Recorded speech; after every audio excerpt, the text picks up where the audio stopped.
Humans are unique. They are the only omnivores in the galaxy. Until they appeared on the galactic scene, the galaxy was firmly split between carnivores and herbivores. You know, getting abducted by aliens doesn't live up to all the hype. No one prodded me or stuck things up my ass. No one dissected my body or scanned my brain. They just beamed me aboard and threw me in a cell. I felt slightly disappointed and more than a little confused. What did they want from me? I glanced around.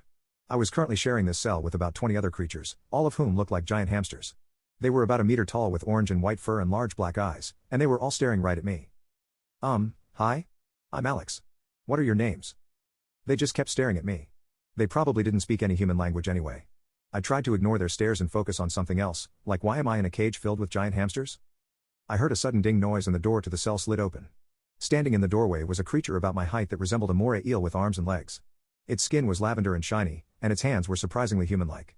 In its hands the creature held a large metal basket filled to the brim with some alien fruit. While the creature wore no clothes, there was a glowing device strapped to its arm. Crow, the eel shrieked as it began chucking the fruit at me and the hamsters. The hamsters each grabbed a fruit and began to eagerly nibble away at them. The fruit were the size of a cantaloupe melons and had fuzzy blue rinds. I picked up one of the fruits and sniffed it. It smelled all right, but I was generally suspicious of any food not grown on Earth. I took a small nibble to appease the eel creature who I noticed was currently glaring at me. Not bad. Tastes like cinnamon, I said to the eel in between bites. The eel snarled and spoke into the device. You know talk. You eat fruit. You grow fat, translated the device in a monotone voice. Well, that's one mystery solved. I stopped eating and tried my best to negotiate out of being his next meal. Look buddy, you seem like a reasonable eel. How about we head back to Earth and I show you the wonders of chicken? It tastes way better than humans, I swear. The eel ignored my offer and made its way towards me. It smashed a fruit and picked up a large piece of it. The eel held me against the wall of the cell and attempted to force feed me the fruit. You know talk. You eat fruit. You grow fat, repeated the device. I looked the eel straight in the eye as I spat out the fruit and sank my teeth into its hand.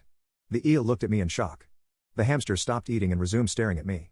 I grabbed the eel's wrist and pulled hard, ripping a large chunk of its hand off. Horrified, the eel stood up and began backing away, completely ignoring its gaping wound. I stood up as well, gave his hand a few chews, and swallowed. It tasted like warm sushi.